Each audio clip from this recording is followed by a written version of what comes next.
It's 8 o'clock. This is the UK Tonight. Decades of failure, systematic dishonesty and greed. The damning final report into the Grenfell Tower disaster.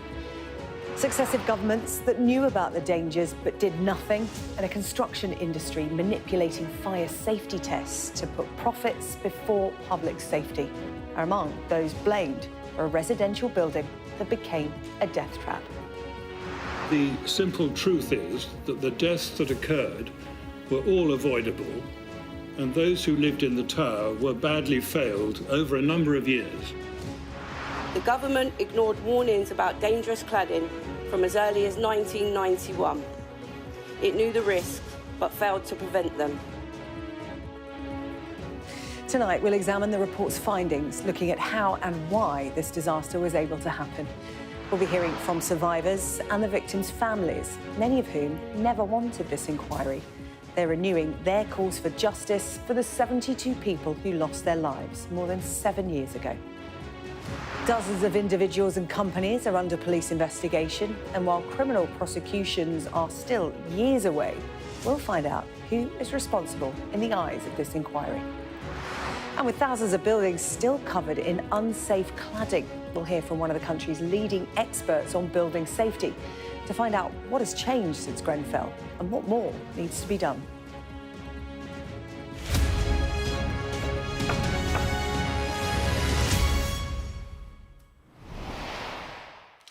The long-awaited final report into the Grenfell Tower fire has confirmed what the victims' families already knew, that all 72 deaths were avoidable, and those who lived in the tower were failed catastrophically by those in positions of power. The report, almost 1,700 pages long, lays the blame for the disaster with the government, which knew about the risks of combustible cladding a year before the fire, and those in the construction industry who manipulated fire safety tests and misled the market. Tonight, we'll have full analysis of today's report, which aims to explain how and why a concrete building, structurally fireproof, came to be so deadly. We'll hear from those who lost loved ones, as well as those who made it out that night, who say that only criminal prosecutions can deliver justice. And we'll be asking what needs to happen to ensure Grenfell is never repeated. But first, our science and technology editor, Tom Clark, has our main report this evening. It was immediately clear to anyone watching in horror as Grenfell Tower burned why the tragedy happened. The cladding surrounding it was so flammable, it reduced the tower to a blackened shell. But what wasn't clear was just how such an obvious danger could have been missed. That question fell to the Grenfell Tower inquiry, and the failures it examined were so comprehensive, it's taken 7 years to provide answers to the families of the 72 people who died. Those who lived in the tower were badly failed over a number of years and in a number of different ways by those who were responsible for ensuring the safety of the building and its occupants.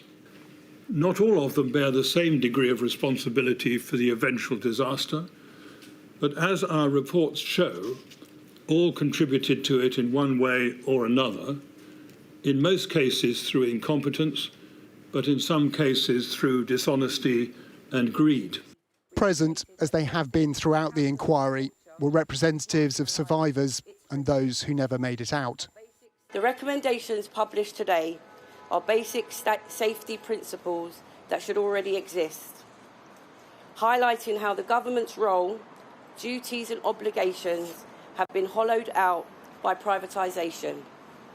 Where voids were created, as the government outsourced their duties, Kingspan, Celotex and Arconic filled the gaps with substandard and combustible materials. It was those three companies whose products literally fueled the fire, but the blame doesn't stop with them.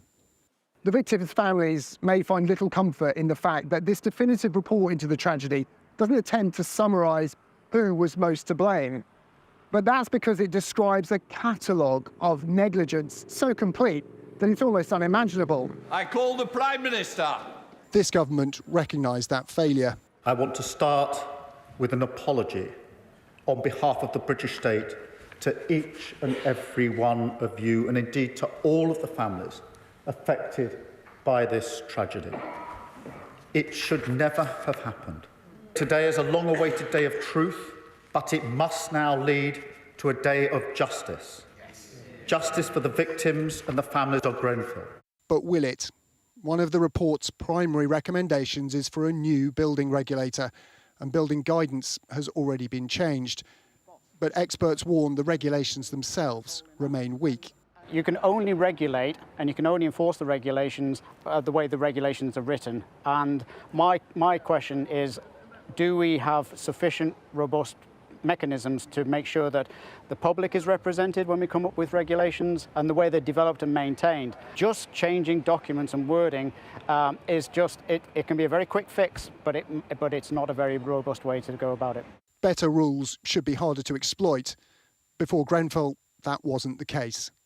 Cladding manufacturers were, in the report's words, systematically dishonest, made false claims and deliberately concealed the flammability of their products. But complicit, finds the report, were the organisations charged with safety tests like these and certifying the products as safe. Chiefly the former Buildings Research Establishment, BRE, which the inquiry found following privatisation was so reliant on the industry for its revenue, it sacrificed its application of principle to its commercial interest. The BRE says it is still reviewing the report. So too are politicians, their official advisors, the contractors who refurbished the tower, fire inspectors and others singled out for their failures in the 1,700-page report. The cladding manufacturers acknowledged their role in the fire, but say they did not deceive the market and maintain their products met safety requirements. That claim may well be challenged again. With the inquiry complete, the police investigation can resume. We have one chance to get our investigation right. We will present the best possible case to the Crown Prosecution Service. I recognise it is such an incredibly long time for our investigation, but I think it will still take us another 12 to 18 months before we will present that charging file to the Crown Prosecution Service. This warehouse contains the police evidence, 320,000 artefacts from the fire and the materials that caused it, an exhibition of the failures described in the report. It urges its 58 recommendations be adopted to prevent another tragedy like Grenfell, but for the families of the 72 killed, it's prosecutions that should come next. Tom Clark, Sky News, at the Grenfell Tower inquiry. Let's bring in Sky's Rachel Venables, who joins me now live from Grenfell Tower tonight in West London. And Rachel, I know in the last few days and weeks you've been spending time with the families of those affected by this fire. And Sir Martin Moore-Bick, the inquiry chair, was keen to stress that at the heart of this is a personal tragedy, and it's very much about the 72 that lost their lives and those survivors and their families. What has their reaction been to this final report today? Absolutely. I mean, that has been Sir Martin Moore-Bick's aim from the beginning, while, of course, he's had to gather all of that evidence, going through hundreds of thousands of documents and many, many years' worth of testimony from the witnesses. He's always talked about the need to put the families, put the bereaved, put the people who lost their lives in this tragedy 7 years ago now right at the heart of his work. And that's why you heard at the end of his statement today him read out the names of the 72 victims.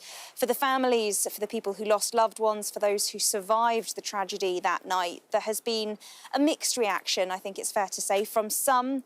Disappointment, just that the inquiry, in it as a process, there are some people certainly who don't agree with the fact that the inquiry was set up in the first place. They would rather have seen the police investigation progress at pace. But for those who have been involved in the inquiry, whether through giving evidence, being core participants, or have just been a much more supportive part of the process, you might say, just by agreeing with its aims, for them, they see this as a crucial chapter. It is a monumental step in their search for eventually justice. They see it as being something really important. It's validatory to have that document, those 7 pages, those 7 volumes, stacked high in front of them, where they can go through and read word by word how for decades a series of failures and decisions led to this tragedy. So that is a crucial moment for them too, but they know that the journey, the wait for justice and for eventual success, as far as they would see it, is far from over, as they reflect, of course, on the loss of those 72 lives and at the trauma that is at the heart of this absolute catastrophe that happened here on the 14th of June 2017. Ernie Vital, Debbie Lamprell, Gary Maunders, Bertie Haftom. The names and faces of the 72 killed when a fire ripped through their home, a disaster which we now know could and should have been prevented. The simple truth is that the deaths that occurred were all avoidable, and those who lived in the tower were badly failed over a number of years. 7 years on, families are still racked with grief. Moses was just a very gentle soul. He protected both Jackie and I throughout our teenage years. He was just a lovely person. He helped me raise my children. Today's Grenfell inquiry report finally brings some answers. I was very happy that the inquiry team named the major players. The fact that he mentioned the construction industry, it means that they really understood that it was important that these people be held accountable. Ed Defan escaped from the tower that night, just months after predicting a tragedy in the building. For me, I think the thing about it is that there isn't a Poirot moment where there's like one culprit. It's kind of like grappling with all these different elements and how badly we were failed by so many people, with the consequence that we lost 72 lives, our homes were destroyed, and our community has been put into trauma for 7 years. For the survivors and those who lost family, friends and neighbours that night, this is a momentous moment. The inquiry report going through in forensic, painstaking detail how over decades a series of failures and deliberate decisions led to this tragedy. But for the community, what comes next is even more important. From a personal perspective, justice to me looks like some people in jail. I don't want corporate manslaughter. That's just a huge fine to a company. That does nothing. Things need to change. Grenfell can't happen again. The tenant management organisation. The tragedy traumatised an entire community, and at 11 o'clock, people came together as the report was published. The report is and should be taken as now a statement of truth. I think residents in the local community, as well as bereaved family and survivors who we are thinking of today, who have gone through so much, have waited long enough. For years, survivors and the bereaved have demanded three things: truth, change and justice. They now have the truth of what happened that night. Next, they want accountability and action. Rachel Venables, Sky News in North Kensington.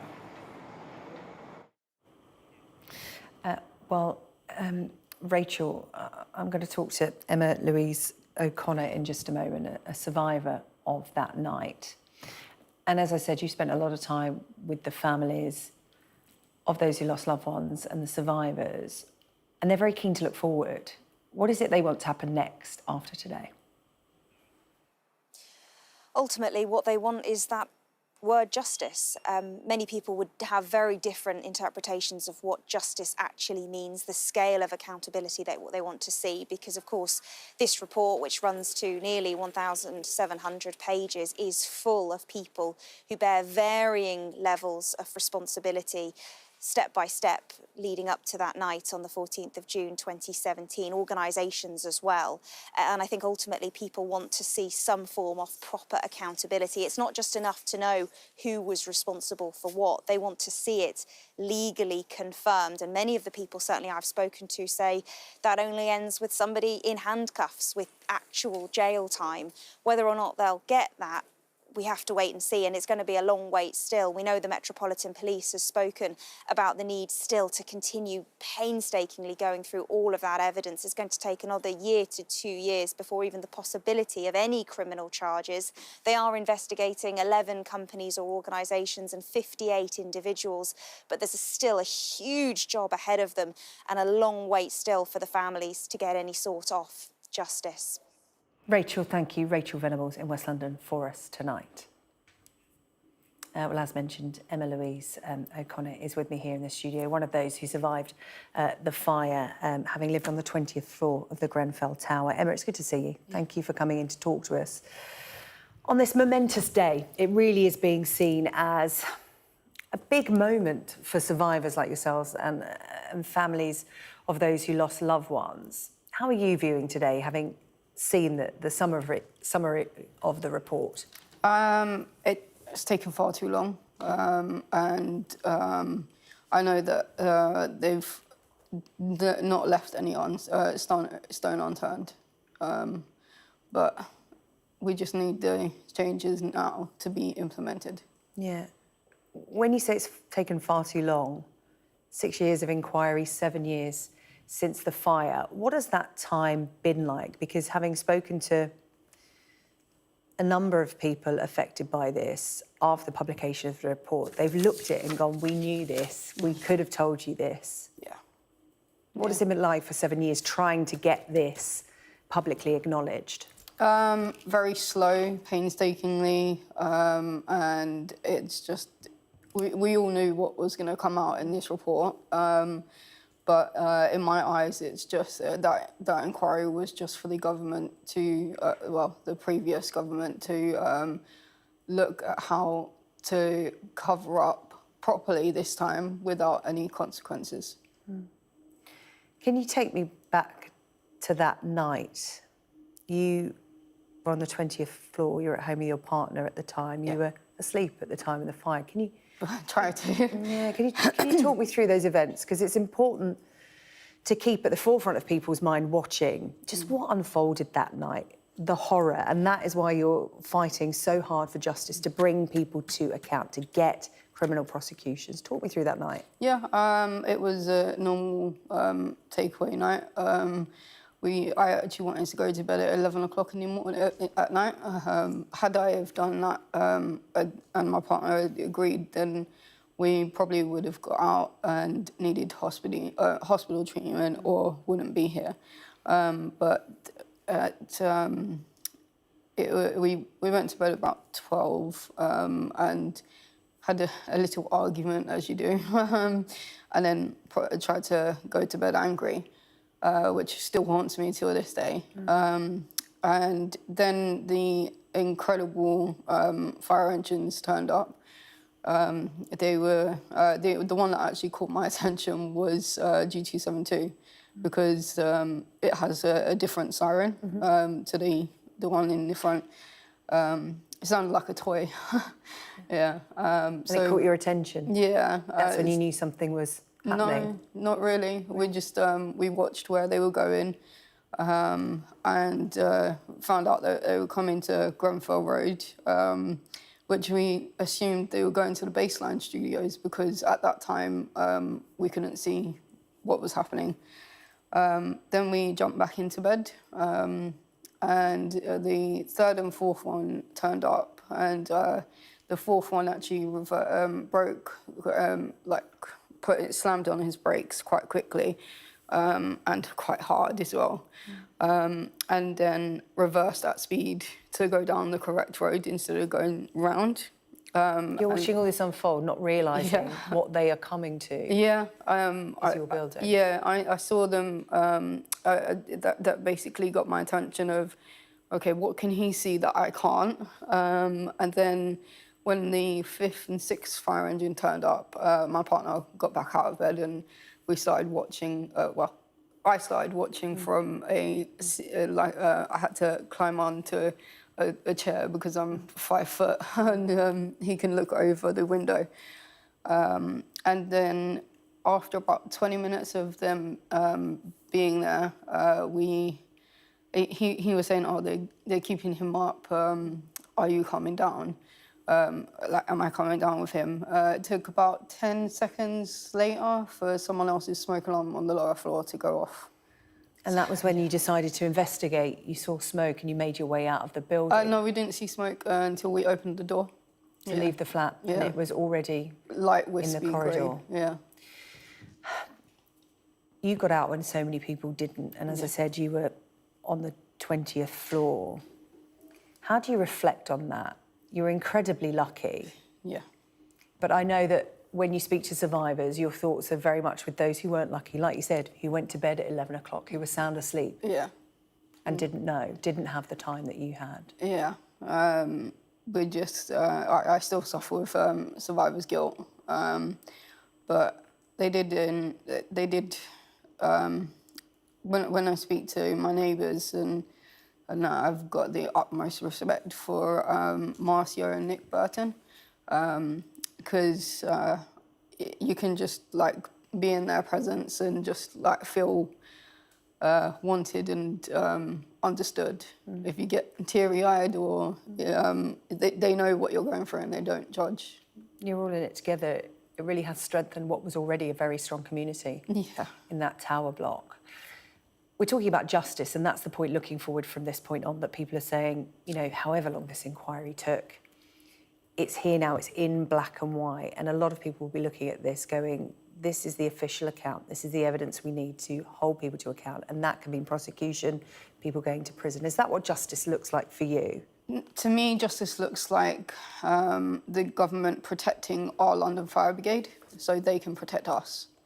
And to get rid of all the cladding without the issue of, oh, it's going to cost this much to remove.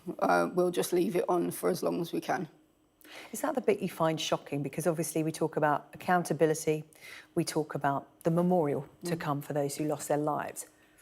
But we need to talk about what could have changed in those last 7 years. And as you alluded to, there hasn't. And that is people still living in unsafe buildings. And the government told them it was a threat to life to have the cladding on those buildings. Yet we're talking about over 10,000 buildings with it still on tonight. Yeah. But how did they tell them? Did they tell them this could be, this needs to be done, or did they skirt around the issue like they always do? We'll never know what they've said to the companies in charge. And those residents in those buildings tonight, knowing that they're in unsafe buildings and looking for somebody to help them. Yeah, and as we've heard here on Sky News, a lot of those residents aren't even getting answers from those that should be helping them to rectify building structures. And, you know, as a resident, we spoke before we came on air, and I said, were you aware of the sort of safety issues in your building? Definitely not. He said no, and why should you? Yeah. Because you should take it as read that, you know, your home and your place of residence should be safe to live in. Emma, thank you. We'll talk later on in the programme. But that's Emma Louise O'Connor there, a survivor of the Grenfell Tower fire, reflecting on the report released earlier today. Well, as I said, in total, 72 people lost their lives that night, ranging from an unborn baby to an 84-year-old woman. In some cases, the fire killed several members of the same family, but the loss was felt by the entire community. And Nabil Choucair lost his mother, sister, brother-in-law, and his 3 nieces, Fatima, Miena, and Zainab. He told me the residents of the Grenfell Tower are like one big family. The focus has to be constantly, we're talking about our loved ones, you know. Don't forget them. We won't forget them. We can't forget them, you know. It's a betrayal on ourselves if we do. I've devoted my life for them now, you know. And the families that lived in, they were all like one big family, you know. And because they were one big family, we can't let them down. And we mustn't let them down. And we're going to keep fighting to the very end for them, whatever it takes. There's a new government, a new chance to put things right. What would you say to Sir Keir Starmer? He came here earlier in the summer. There is a wreath from him just over your shoulder there. What can he do to right the wrongs? This is your chance to say to him, new government, new chapter. We met with the early government, previous government, and we met with the new government already, and they've listened to what we say. We've heard the talk from the previous Conservative. 7 years on, they've had a chance to remove the cladding, and they didn't do it. We're going to see what's going to happen with the new government, and they really, really need to listen to the next of kin, because it's the next of kin who are fighting for their families that were lost, and they want to see that it doesn't affect anyone ever again. Just over your shoulder, I can see people coming to lay flowers. We're sitting in the shadow of Grenfell Tower. It still stands behind us, the site where you lost your mother, your sister, your brother-in-law, and your 3 nieces. What should happen to this site? That is the difficult question. The site needs to be a fitting memorial that gives and talks about the legacy of the people that died, because it's all about them. And if there is nothing that says what happened or who they were or what they were or how they lived their lives, because this is all about them. We wouldn't be here, any of us, had they not lost their lives. So everything has to be devoted to and about them. Is it something you think about every day? Not every day, every hour, every minute, every second. I still make phone calls to my mother now and then, you know. Or accidentally, you know, I've pick up the phone and just sometimes dial just accidentally to my family, you know.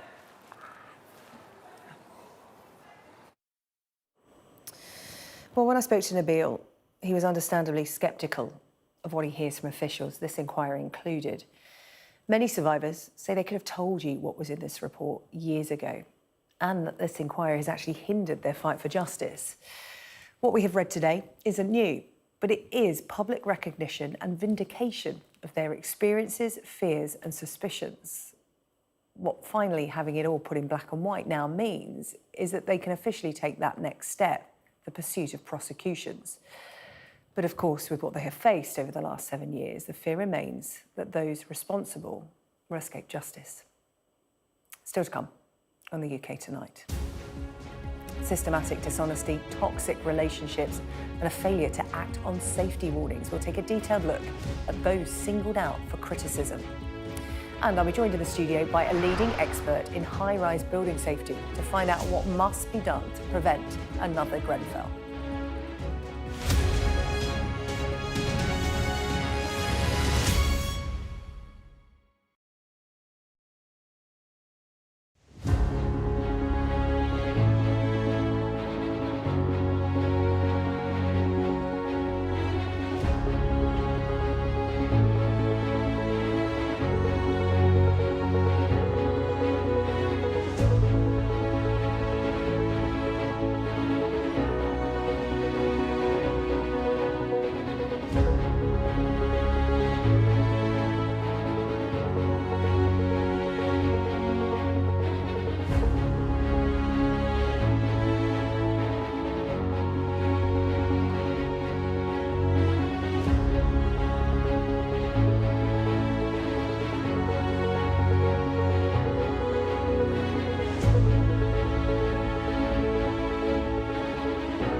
The findings of today's report into the Grenfell Tower fire are damning and wide-reaching.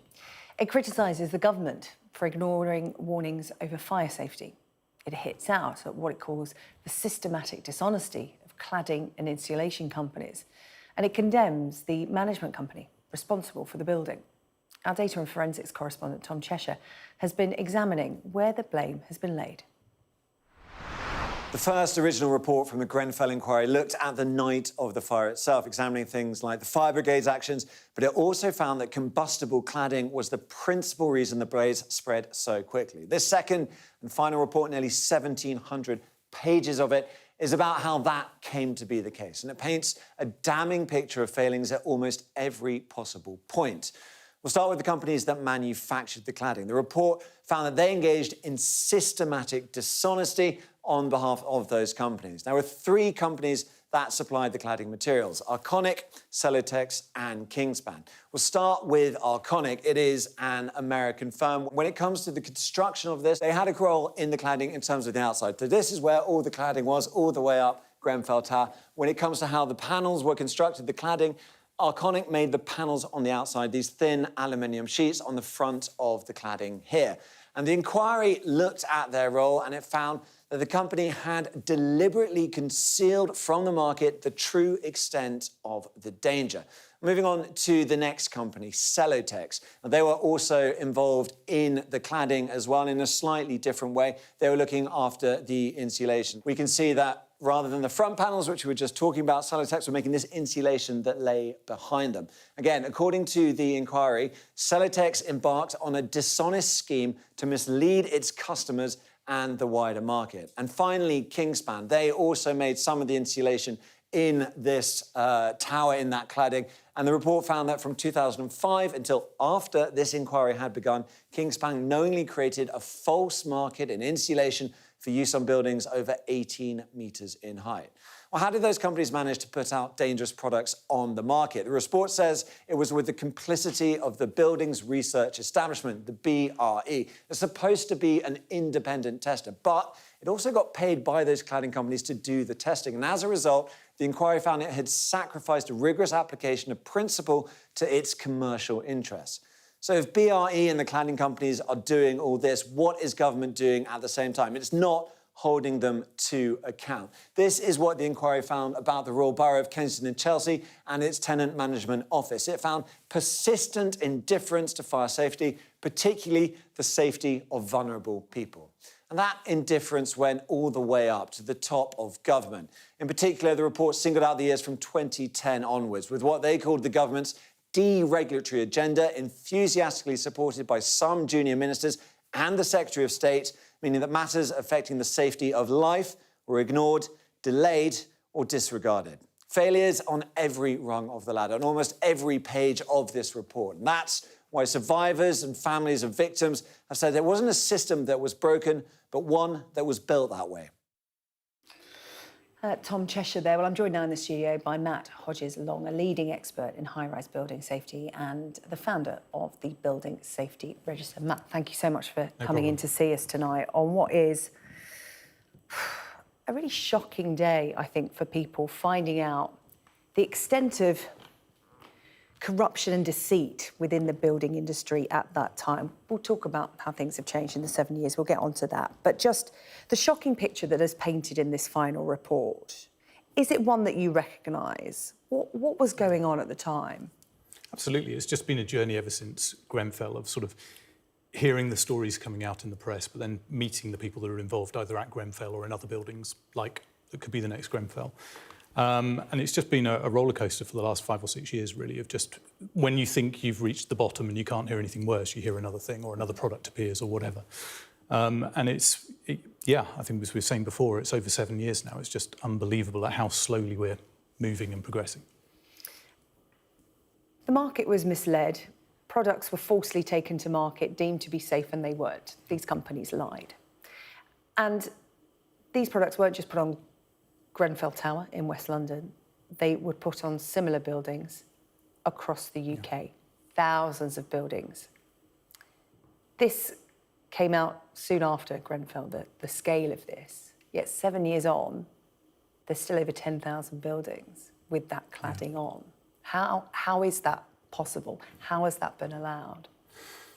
It's complex to fix the problem, but ultimately it was a slow response by the government post-Grenfell. It was sort of, I've described it before as a business as usual response rather than a crisis response, which is throw everything at it, throw everybody at it, get the brightest people in to deal with it, consult widely. It was very much a sort of a typical sort of ploddy sort of government response to a crisis.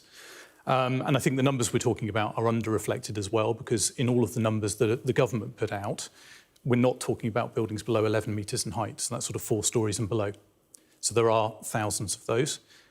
We know of a significant number that are impacted at the moment by building safety crisis and fire safety in some reason.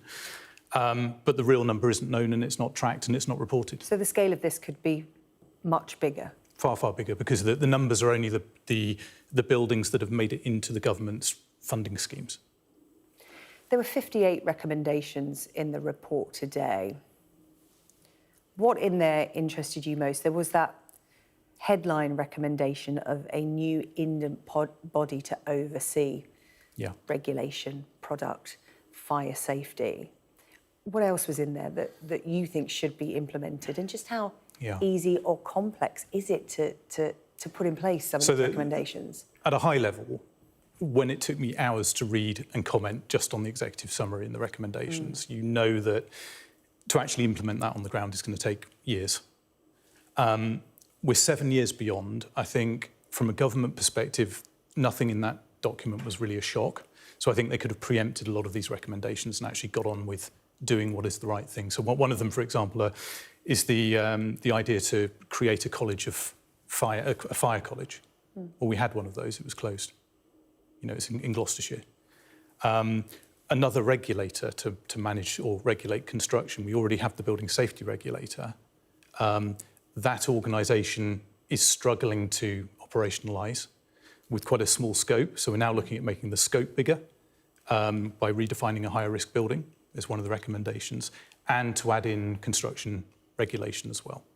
So I can just see this sort of grit in the gears that ultimately, yes, in 5 or 10 years might make people safer, but it's not an immediate quick fix. Needs a mindset change in the industry as well. That was clear from the report, talking about misleading practices, dishonesty. And it talked about putting profit over public safety, commercial interests over public safety. Can you really take competition and profit out of this sector of the industry? Is that realistic? Because that is amongst the recommendations in that report. That is the major hint. I think they're talking there specifically around sort of product testing and building regulations. I don't see a problem with private enterprise if the regulations are effective. And one of the ways you make regulations effective is you draft them properly and then you enforce the regulations that you've got. And one of the key problems we've got in this country is we're very good at creating rules, but very poor at enforcing them. So ultimately, it leads to a culture of contempt. And that's probably also what we've seen through the report as well, where effectively you can get away with pretty much everything until you get an event like Grenfell Tower and people start taking the buildings apart, and then they realise the product's been substituted or it isn't the product that somebody thought that they'd specified. And that needs to be properly checked on the way through, and there need to be proper records kept and evidence kept along the way as those buildings are being built. Matt, it's good that you bring up enforcement, because that was going to be my next question, because so many people say, what has changed in the 7 years since Grenfell? And the answer is, actually, things have been changing. You know, whether you speak to the fire service, who were criticising this report, they said, you know, better codes of practice, better equipment, better training. The building industry as well has been subject to new rules and regulations in those 7 years. But the big question is, how effective have they been? I was in the area around the Grenfell Tower filming yesterday, and there was a big new building going up, and all over it, it said, new social housing, 100% housing for the community. And I looked at that and thought, how safe is that? How do people know whether it's safe? What has changed on a practical level?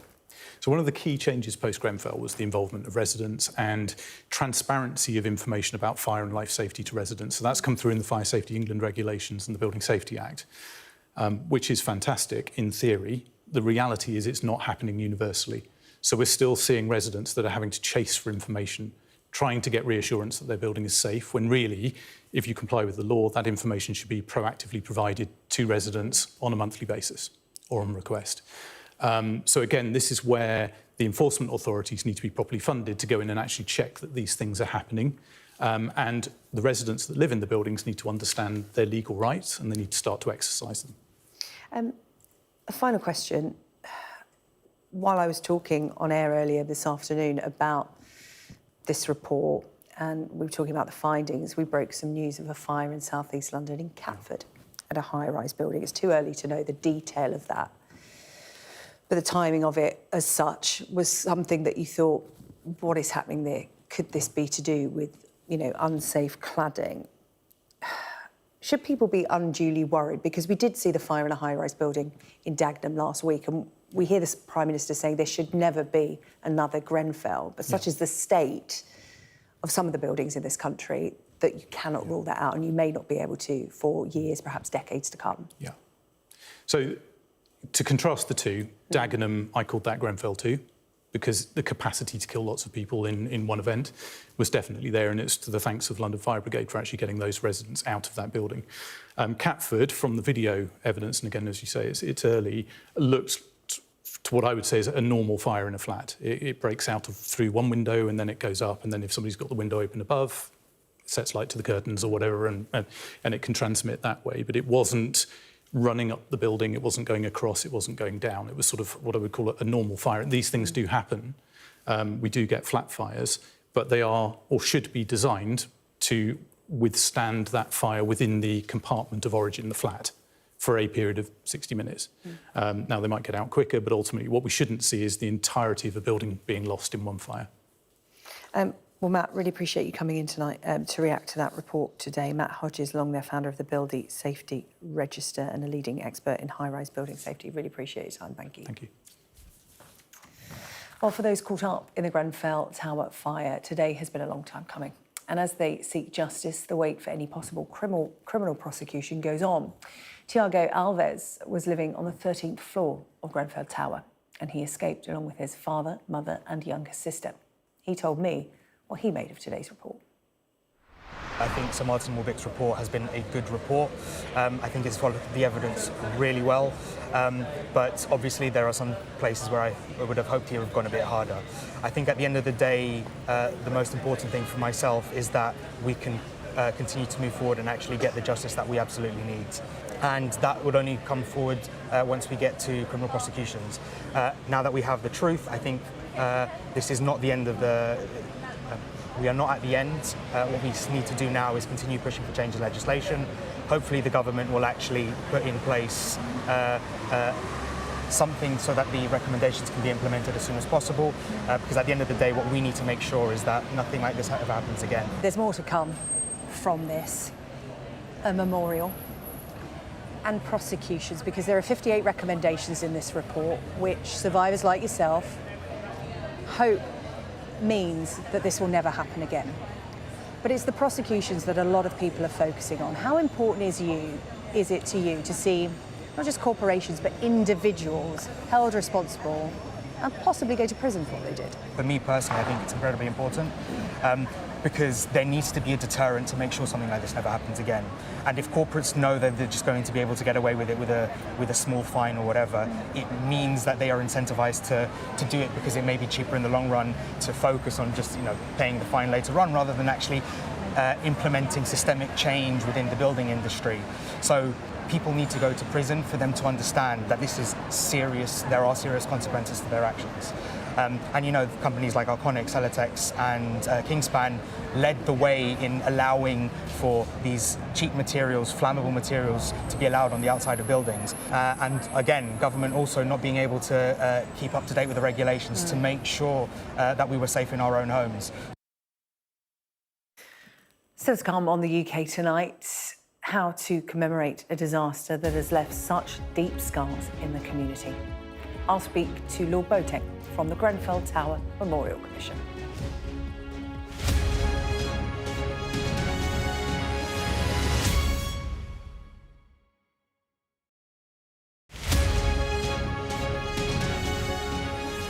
I'm Dominic Waghorn, Sky's International Affairs Editor, covering a world that seems to be unravelling.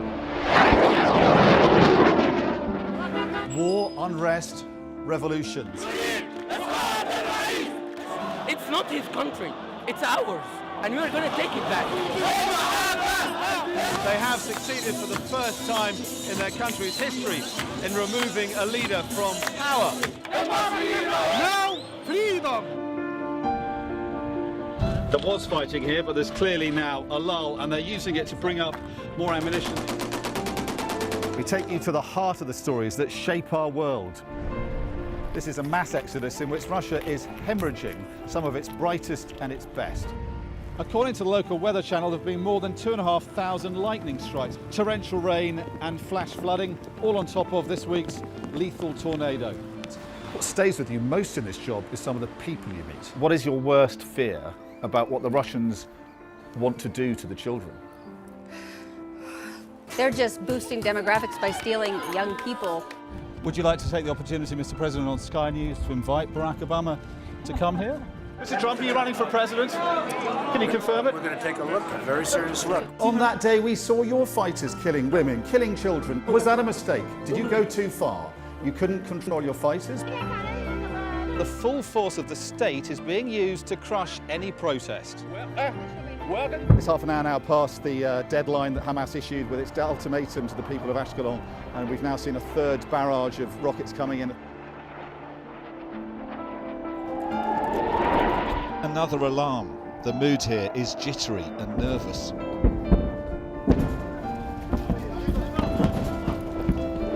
We're seeing the world get more and more divided, and it's our job to try to make sense of it all. Play Sky News. From the Sky News Centre at 7. Now that you're up to date, we can go into a bit more detail. Things can change incredibly quickly. Taken by surprise. Have you ever known a moment like this in British politics before? Yes. Cheers. We'll start with breaking news. Let's get the latest on the ground. So, by the end, we'll hopefully all understand what's going on in the world just that little better. Welcome back. Now, the Grenfell fire left deep scars in the local community that will run long into the future. Work is underway to create a space to commemorate the victims of the disaster. The Grenfell Tower Memorial Commission say that they're committed to establishing a dignified and peaceful space for remembrance and reflection. Speaking to the co-chair of the commission, Lord Paul Boateng, I asked what the future holds for the community. This is a community that has been consistently marginalised, consistently ignored and disrespected over decades. That's what's led to this tragedy. And what the community wants is justice. They want the institutions and the people responsible to be brought to book. And it's not enough to say that this was a systemic failure on a massive scale. They know that. This community lost 72 loved ones. This community has been traumatized by this experience and by the delay that followed it. So what they want now is action and justice, because there can be no peace without justice. We want to see, my commission, Thelma Stuber and myself want to see a memorial that is fitting, that is impactful, that is a place of peace and restoration for the bereaved and next of kin and the wider community. But there has to be justice. This fight for justice ongoing for over 7 years now.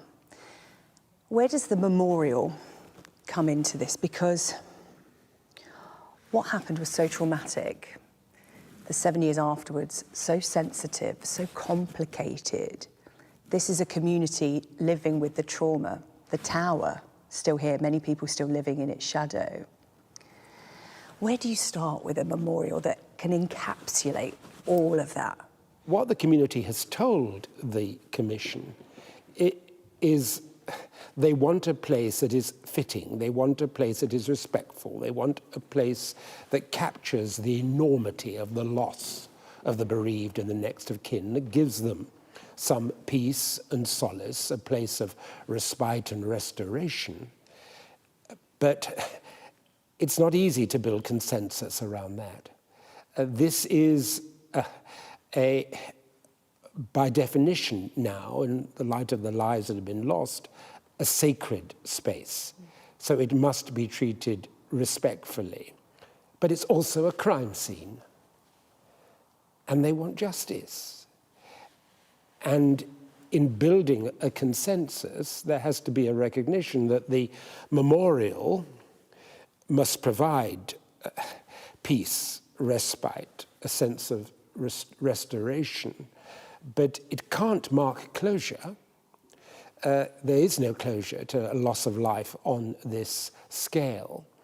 And it will be a place inevitably that captures in archival form as well as in construction, it will be digital and constructed, that captures memory. This is a new government. What should their reaction to this report be? The report must be implemented in full. There can be no doubt about that. The previous government, nationally and locally, failed the community. So did the private sector. So did the authorities who were responsible for health and safety. Ideology and profit, the ideology of deregulation, the profit of the corporate sector was put before human lives. So that must never be allowed to happen again. The previous government failed this community. This government mustn't, so it must act. And it must act rapidly. Should what happens to the tower be a top priority for this government? It must be an urgent priority. The top priority is to bring those responsible for this crime to justice. A final question, Lord Boateng. As we've reflected, you are very much part of this community on a number of fronts. What does the future look like for the community from this point on? Because this isn't a line drawn under the Grenfell tragedy. This is just one of a number of steps they need to move forward. So in your mind, from this point on, what does the future look like? This is a wonderful community. It's a diverse community. It's a community that has suffered terribly, but they're brave and they're hopeful. And they'll not just survive, they'll succeed. And the memorial must capture that. Lord Boateng, thank you so much for your time. Thank you. Well, I'm joined once again by Emma Louise O'Connor, one of those who survived the fire that night, having lived on the 20th floor of the tower. Emma, a couple of final reflections for you as our time on this comes to a close. Do you have thoughts on the memorial? Because as I was discussing with Lord Boateng there, it needs to reflect an entire community, many of whom are still traumatised, and I know that you still feel the effects to this day. What are your thoughts on how the events of that night should be remembered? Personally, it needs to be a standing memorial. So the whoever wants to take over in the government and the local authorities and the murderers that have been named, they need it to be a lasting memory. If you knock it down, how are they gonna remember it? They're You think the tower should remain in place? It should definitely remain in place, but obviously done like obviously it's still a graveyard, so it needs to be done respectfully and possibly maybe gutted out and leave the structure that was already in place. Emma, what does the future look like for you? For me, I have no idea what the future looks like. I know I'll never get past what happened, and I'm just entirely grateful for the friendships that I've made from all over. Yeah. And the future includes the continued fight for justice? Oh, definitely. We will never stop fighting until we get what's rightfully ours. Emma, Louise O'Connor, thank you so much for coming in to talk to us tonight to react to that report. I know that it's been a difficult 7 years, doesn't even sum it up. It's hard to find the words, but hopefully there is some sort of solace from today. And as you said, some hope for the future. So thank you, Emma. I really appreciate your time. Thank you. Well, the police investigation into the fire is one of the biggest criminal inquiries in UK history, involving 27,000 pieces of physical evidence, as well as 152 million documents and files and 12,000 witness statements. Detectives, we understand, won't pass their evidence to prosecutors until they've gone through today's report line by line, which they say could take up to 18 months. After that, the Crown Prosecution Service could then take months to decide whether to proceed, and it could be several years before any trials get underway. But there is another part of this story that shouldn't be overlooked. As the Grenfell families wait for justice, an estimated 600,000 people up and down the country will go to bed tonight in a home that is unsafe. They know it's unsafe because the government told them. How long will their wait be? At the current rate of action, it is looking like decades. So how can anyone say there will never be another Grenfell until this part of the story is treated with the urgency it deserves? Our thoughts, as ever, remain with those affected by the Grenfell disaster. That's it for this evening. We'll see you tomorrow night.